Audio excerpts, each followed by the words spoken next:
In 2013, off the coast of Nigeria, a storm rose without warning and flipped a tugboat upside down, dragging it straight to the ocean floor.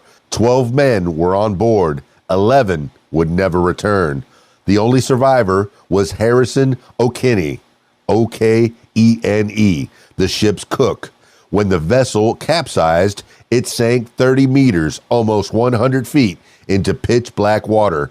The lights died. Steel twisted and shrieked as rooms filled instantly with freezing seawater. Harrison was thrown from his bunk, barefoot, disoriented, surrounded by darkness, so complete it felt physical. Within minutes, the voices of his crewmates were swallowed by the ocean. He called out to them. No one answered. Then, a miracle within the ruin. In a tiny bathroom, an air pocket formed, just big enough for a grown man to keep his head above water. Harrison crawled inside, trembling, soaked, clinging to the last breath of life the Atlantic had spared him. There he waited, and the hours became torture. The water came up to his chest, cold enough to steal his warmth.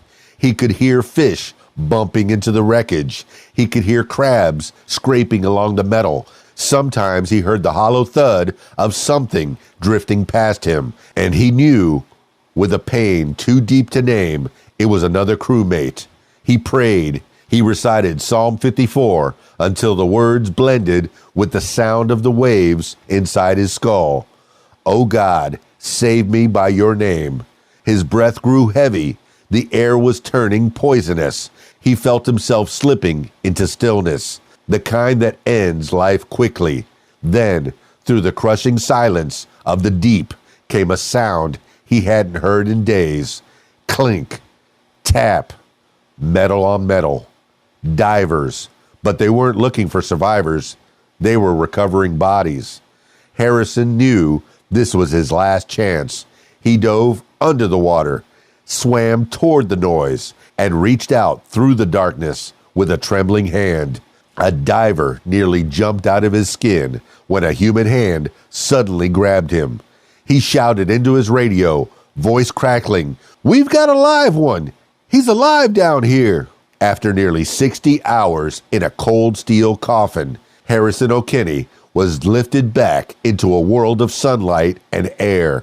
He emerged shaking, barely able to stand, but alive.